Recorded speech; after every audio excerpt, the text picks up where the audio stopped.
ñu ngi jox soxna Aïda Diallo mu sell mi bu tedd mi nee na mooy patriote bu mag bi mu bëgg ngeen nga may loxo bu baax a baax a baax.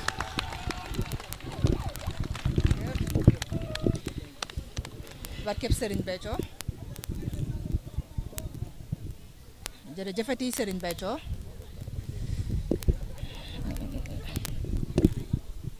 je rends grâce à mon vénéré guide Serigne Béthio Thioune maa ngi santaat bu baax ci teew bi ma teew fii ci randonnée bi nga xam ne l'honorable maître Abdoulaye Tall moo ko organisé. Je présente mes salutations à tous les participants de cette randonnée ainsi que Madame la ministre ou Madame le ministre et tous les ministres qui sont là et les députés, les honorables députés. Je tiens à exprimer ma profonde reconnaissance à l'honorable maître Abdoulaye Tall pour avoir organisé cette randonnée pédestre citoyenne. Parce que c'est quelque chose de bénéfique, tant pour la jeunesse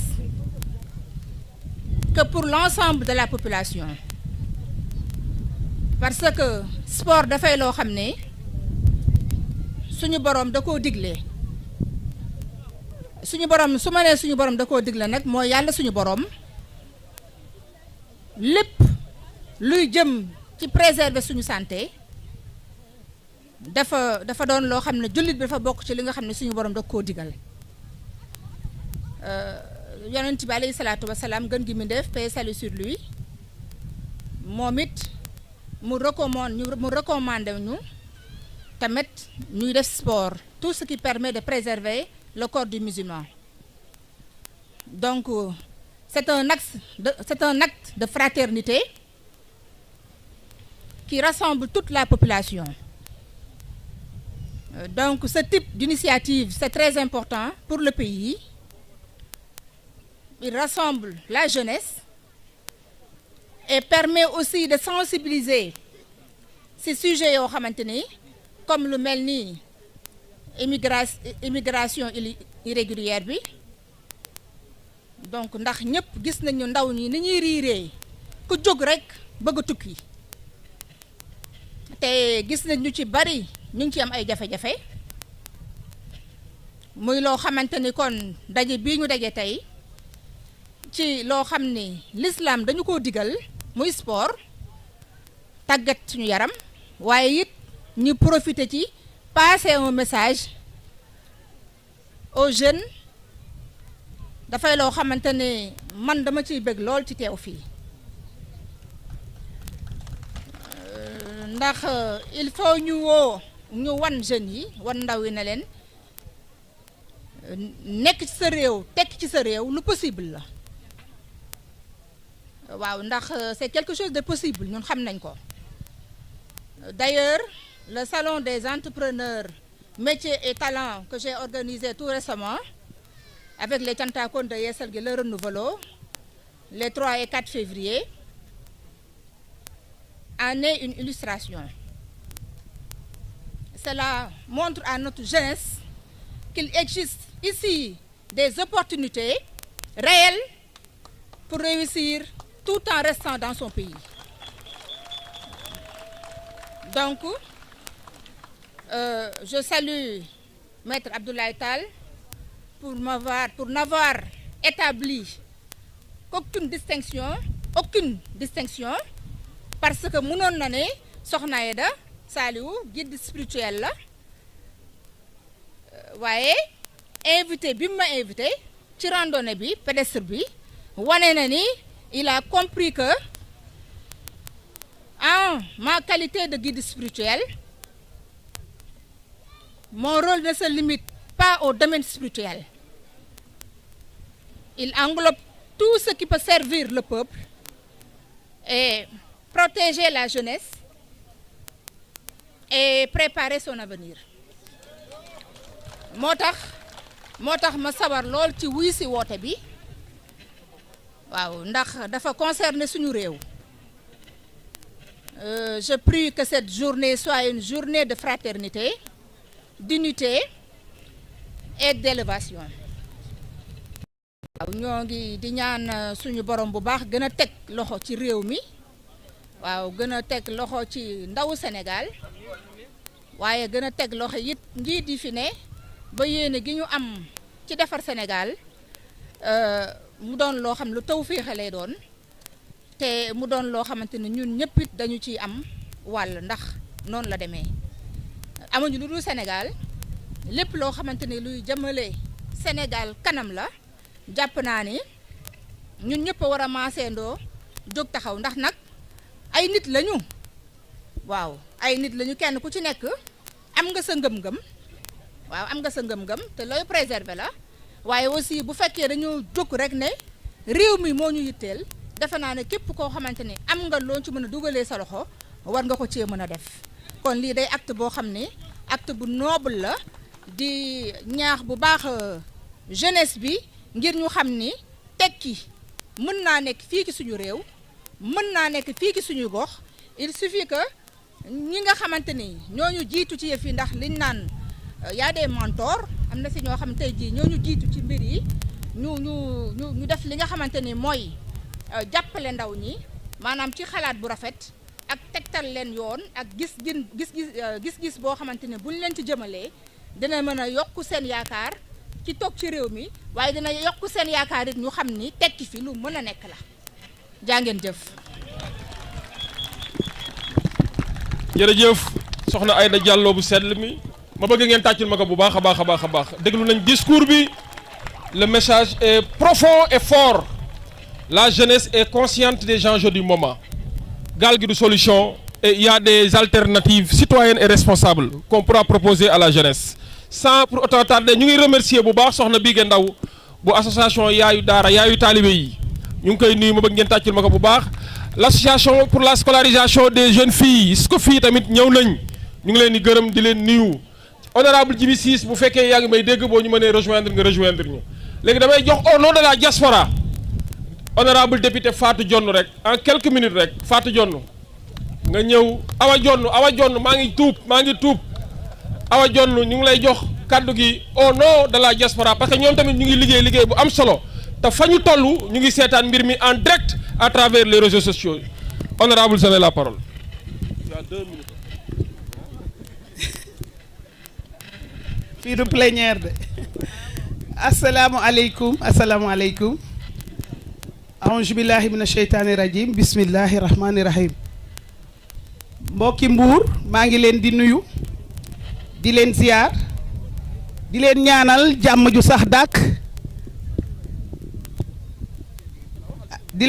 jàmm ju sax dàkk ak sutura su bari yal na ko fi yàlla saxal ci kàttanam ak yërmandeem di nuyu suñu jëwriñ yi fi teew muy le ministre de l'enseignement supérieur ak notre ministre des sports jël nuyoo bi di ko teg ci seen loxo ñu jàllaleel ma ko ci yeneen jëwriñ yëpp soxna Aïda Thioune maa ngi lay nuyu di nuyu ñi nga àndal ñëpp di nuyu soxna Adja ak soxna Batoor ak say jëwriñ maa ngi leen di nuyu bu baax di am contentement bu rëy ci teew bi nga teew ci lii nga xamante ne moom lañ sumb ci Mbuur yàlla na am tànki kanam te bañ am tànki ginnaaw te yàlla def ci saafara ci suñu teewaay bii ñu teew yàlla na doon saafara bi li tax ñu teew fi may wax nag ne teewaay bi am na solo wuy si bi yaatu na tubaar fa kàlla macha allah yaakaar naa li doon dox xaaj baak xaajaat bi sax taxawuñ fi kon ñu ngi sant yàlla bu baax ci liñ doon def ñu xam ne am na réussite ci wuy si bi may wax nag ni l'immigration clandestine boo gisee tey jii li nga xamante ni moom la ci Mbuur am ci ay victimes moo waral xol yépp tooy ñuy ñaan yàlla rek ci kàttanam ak yërmandeem suñu taxawaay bii yàlla na jur saafara ndax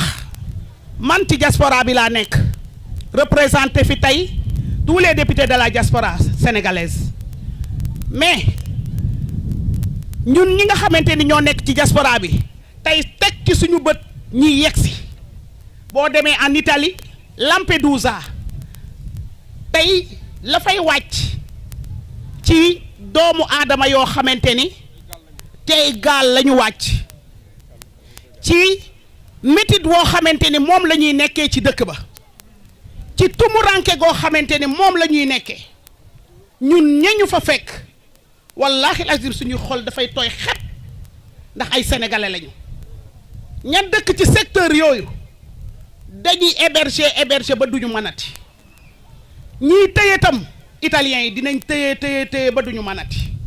ñuy jël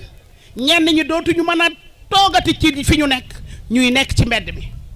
kon xam nga ni loolu metti na doomu aadama kenn waxul bu kenn dem émigration man mii émigration laa dem waaye fexeel ba yoon wa nga koy teg muy yoon woo xamante ni dooni bu ma ci ñàkkee sama bakken baax na loolu xaru la tudd kon yàlla nañu yàlla defal dégg ak topp ba nga xamante ni teraanga jooju ñu dem di wuti ji yàlla nañ ko yàlla may fii nga xamante ni fi lañ nekk ci kàttanu yàlla ak yërmandeem merci beaucoup. merci beaucoup honorable Awa Dione ñu ngi gërëm les étudiants waa AMEM ñëw nañ fi def nañ mobilisation jóge université de Dakar ñu ngi leen di gërëm di leen sant bu baax a baax a baax ak tous les étudiants du département de Mbour à travers Bambey Ziguinchor Fatick Dakar UGB de Saint-Louis yéen ñëpp ñu ngi leen di gërëm vous êtes fortement représentés kon ñu jox kàddu gi Diop Diaspora en 1 minute rek Diaspora Diop Diaspora dimbali ñu rek naaj bi commencé naa tàng. waaw salaamaaleykum naaj bi tàng na dëgg la waaye ñi ñu koy defal jar na ko tey dama fi taxaw au nom de la société civile en tant que membre de Remidev donc kon suñu kàddu tamit war na am solo bu ñu delloo nuyu les autorités nuyu la yow mi nga xam ne yow yaa waral bés bi dañ leen di delluwaat di sant dama fi nekkoon en tant que responsable du bureau BAOS d'accueil d'orientation et de suivi des migrants kon defe naa tey jii nii ma delluwaat nekk ci société civile bi suñu kàddu am na ci solo parce que je représente tey jii nii Remidev le réseau migration et développement qui regroupe 45 associations de la société civile et récemment on a mené une randonnée pédestre contre les procédures de visa justes et équitables tey jii nii mbokk yi fi ñu waroon commencer mooy observer 1 minute de silence à la mémoire des disparus géej gii nii ñi mu fi bàyyi dafa bëri beneen bi bu ñu toogee fii tey di wax naan immigration clandestine nañu bàyyi immigration clandestine te naan immigration irrégulière voyager c'est un droit ñun ñëpp dañoo am droit voyager tey jii nii lan moo waral mbëkk bi bu visa yomboon est-ce que mbëkk dina am dama leen di laaj bu visa yomboon est-ce que mbëkk dina am donc chères autorités lu ñu leen di ñaan tey jii nii mooy d'appliquer la réciprocité des visas pas par defante mais par notre dignité bu fekkee mun ngeen ci jàppale ngeen jàppaleñ ci nasaraan si bu buggee ñëw fii day yomb lool mais ñun bu ñu buggee dem day metti bu ñu buggee dem day metti da ngay déposer sa visa rien que rendez-vous dañ la koy jaay ba 200 000 francs honorable damay jéggalu de mais foog ñu wax honorable waaw dinañ gàttal incha allah donc tey jii nii leneen lu ñu mën wax mooy tey di ñaan nos autorités tey defe naa ñun ñëpp toog liggéey suñu réew moo ñu gënal mais tamit nañuy jéem a jàppale ndaw yi ci lu ñuy liggéeyee dëgg la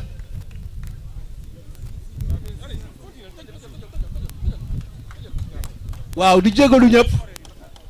te naa di ñaanaat rek suñu autorités yi ginnaaw ko dañoo oote souveraineté ñi jàppaleñ ci ndaw bu nekk bu doon sa sago fii ngay tekkee jërë ngeen jëf merci. merci beaucoup jërëjëf ñu ngi jégalu bu baax ci ñaan ñuy gàttal rek ñu ngi gërëm waa Magui Pastef ñu ngi leen di gën ñaan di leen di gërëm du moins Magui Pastef ñu ngi gërëm également waa Stade de Mbour je ne sais pas si le président du Stade de Mbour est là bu fekkee nekk fii ñu ngi koy gërëm parce que ànd na ñoom ñun sànq ci randonnée bi léegi très rapidement rek ñu jox Djibi Ciss boo mënee sànni kàddu rek en 1 minute rek tu as toujours été court. jërëjëf maître comme d'habitude xam nga ma moom maa ngi nuyu ñëpp di gërëm ñëpp di gërëm ministres yi fi teew yëpp te ñu nekk suñu kilifa di gërëm soxna Aïda jërëjëf Thioune te ñu bokk ci kër googu di gërëm département de Mbour yëpp di wane maître ak docteur maa ngi leen di gërëm lii ñu woote fii ci Mbour message bu fort la day wane ne rek mun nga toog sa dëkk nga tekkee fi état bi ñu bokk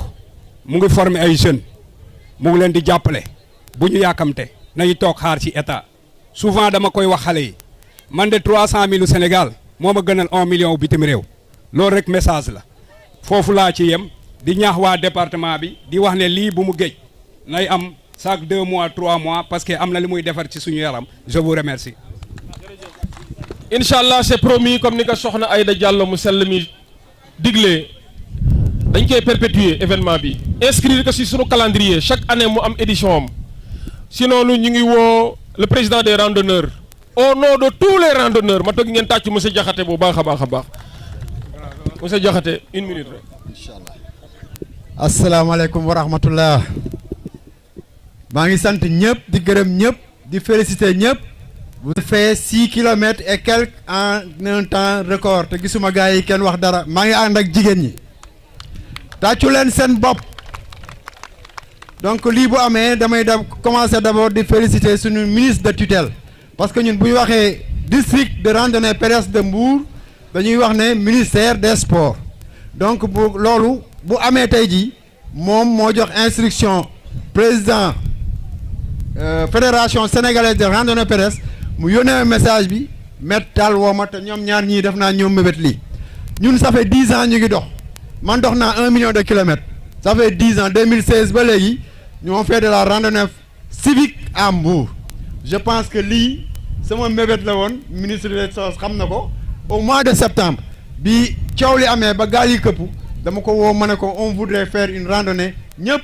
ànd ak ñun pour marquer li nga xam ne mooy drame bi am à Mbour sur l'immigration irrégulière yàlla deful tey la ànd ñu ànd ci avec fierté parce que nag man damay wax ne sama maam 1901 la juddu Mbour la juddoo sama yaay Mbour la juddoo man Mbour laa juddoo man lu ma yaakaar ne mun na dox pour Mbour defar Mbour dama ciy dugg à 100%. maa ngi remercier ñëpp du ma guddal donc di wax ne le thème là qu'on a développé vraiment c'est un thème boo xam ne ça touche les cœurs yàlla na yàlla defal ñu jàmm defal ko ñëpp asalaamaaleykum wa rahmatullah. merci beaucoup président.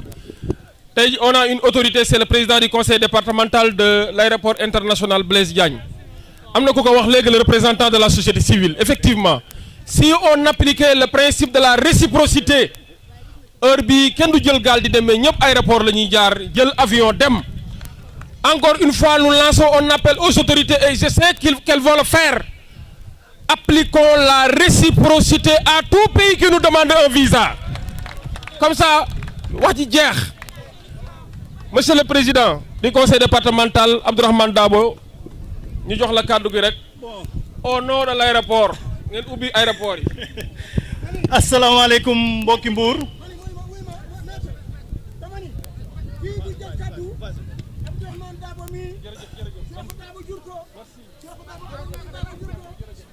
asalaamaaleykum mbokki Mbour ñu ngi leen di sant di leen gërëm ci ànd bi ngeen ànd ak autorités yi taxaw fii di ministre des sports ak ministre de l'enseignement supérieur di suñu mag ak soxna Aïda Diallo ak ñoom Abdoulaye Tall ak autorité mbouroise yëpp lii dafa rafet dafa jekk ndax message la ñuy lancé boo xamante ni nii mooy doomi réew mooy tabax réew doomi réew mooy tabax réew tey jii bu ñëpp génnee dem réew mi kenn du ko defar nañ bàyyi xel lool te nañu am yaakaar ci autorité yi ñu am léegi ñu ngi wax réciprocité de visa wax ay alternatives yoo xamante ni c'est durable waaye loolu lépp bokk na ci seen i mébét te dañ ko dox ba mu mat sëkk donc di leen sant di leen gërëm di bañ a guddal te xam ni bu lépp jaar yoon incha allah ñëpp aéroport la ñuy jaar jërëjëf. merci beaucoup monsieur le président waa club DS Fass ñu ngi leen di nuyu di leen gërëm ci seen mobilisation club DS Fass c'est un club de football c'est de grands sportifs bon sens vous allez assurer la relève alors Seydou Nourou Touré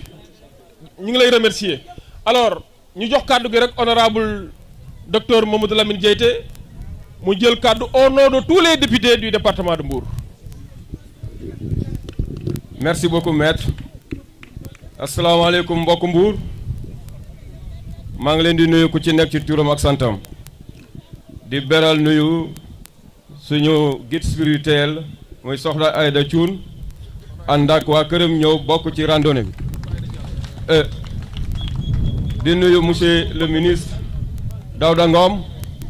di remercier suñu sœur madame le ministre du sport Khady Diène Gaye di nuyu autorité fi teew yëpp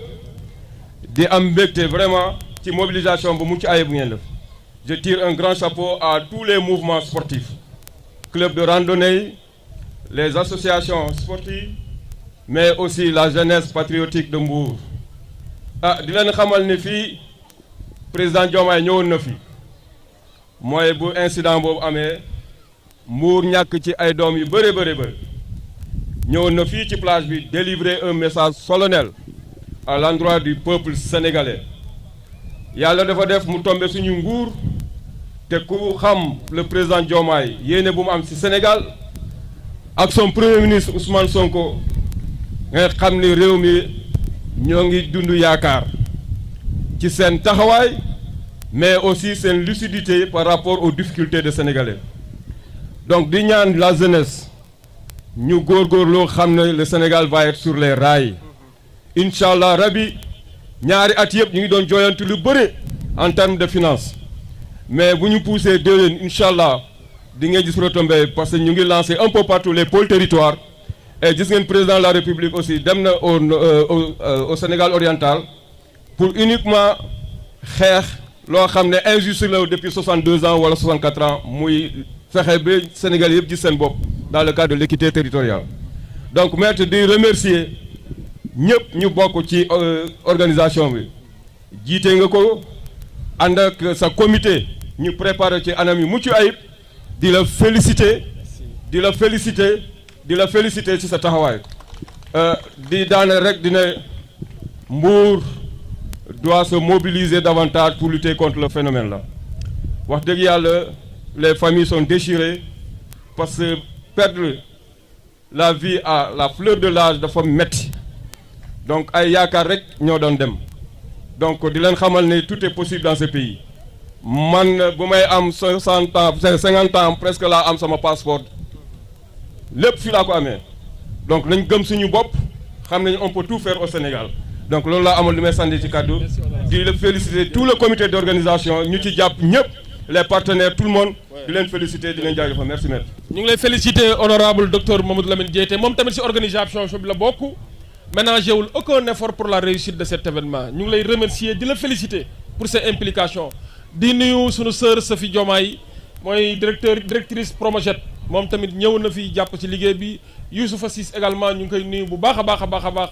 ak Aliou Faye tamit ñu ngi koy nuyu bu baax a baax léegi nag xam nga tamit on va joindre l'utile à l'agréable xam nga dañoo jóge ci bis bu am solo muy final Coupe d'Afrique yàlla def ki jiite sport ci Sénégal ñëw fekk ci ñu ma bëgg ngeen tàccul ma bu baax madame la ministre Khady Gueye Diène nee na coupe bi dina ñëw jaar Mbour doon nañ xaar nag mu defal ñu surprise tey ñu ànd ak coupe bi mais dañuy bañ a yàq solennité bés bi moo tax j'ai compris le choix dina ñëw te dina leen wax date bi kon madame la ministre ñu ngi lay jox kàddu non madame la ministre ñu ngi lay jox kàddu yow doomu Mbour nga faa nga wax ak waa Mbour. merci beaucoup maître Tall jërëjëf ci déjà invitation bi honneur bi di nuyu waa Mbour yëpp di nuyu ndaw ñi man nag fépp fu ma dem damay beral nuyoo ndaw ñi parce que nag dañ ma dënk ndaw ñi di ci biir ndaw ñi nag di ci beral loxo itamit les sportifs les randonneurs le district de Mbour di leen féliciter ci organisation bi. maître maa ngi lay jaajëfal di la féliciter itamit ci initiative bii nga xamante ne jël nga ko ba luy mën a am tey di am maa ngi nuyu ñëpp ñi nga xamante ne ñoom laa fi fekk lim nag juum du ko jëlee ci membre gouvernement bi fi teew mon frère Daouda Ngom képp kuy DG PCA kilifa diine kilifa aada maa ngi lay nuyu man nag wax ji nag moom du bëri tey mais lu ma ci xam daal mooy stop à l'immigration irrégulière suñu njiit yi muy président de la république muy premier ministre ñoom dañoo nekk ànd ci ak ñun nag dañoo nekk ci phase de redressement waaye nag ma wax leen di wax 75% population bi ndaw lañu avec un âge médian de 19 ans redressement bi nag pour ñu def ko ci ndaw ñi lañ ko yaakaaree ci ñoom la ñu yaakaar ànd ak ñoom impulser mën a accélérer la croissance économique horizon 2050 incha allah bu ñëpp a demee nag kan moo koy defaree kon boog ndaw ñi man yaakaar naa ne que yaakaar am na ba léegi am na ñu ko fi jot a wax yëpp bu ñu fi jaaree lépp lu ñu am ñun Sénégal moo ñu defar ba mu baax te fii lañ ko amee action concrète yi nag ak initiative locale yi na gën a yokku na gën a sakkan di encourager bu baax a baax soxna Aïda Diallo ci initiative bi nga xamante ne jëloon nga ko fi man yëguma ko woon mais man yu mel noonu man lay topp man lu mel ni salon des entrepreneurs et des métiers maa ngi la ciy jaajëfal di la féliciter di la encourager te itamit loolu itamit na nekk li nga xamante ne dina inspirer ñeneen ni acteurs de développement comme yow mi ak ñeneen ñu def initiative yu mel noonu au niveau local yaakaar naa ne que bu ñu accentuer initiative yu mel noonu action yu mel noonu bu yàggee dina am benn impact réel sur nos populations et particulièrement nos jeunes et encore une fois toutes mes félicitations pour cette très grande mobilisation man su ma ñëwee assister ñëw ma rek pour dox du dox pour dox parce que man bu dee def sport am naa opportunité chaque jour ñun ñëpp ñu ngi koy def mais c'est pour vous montrer que ça c'est un signal fort surtout ici au niveau de cet endroit devenu mythique et historique ñun ñi ñëpp dëkk fii ci département de Mbour bi personne n'est épargné nous sommes tous impactés man Joal bee ma dëkk doo toog te signalé wuñ la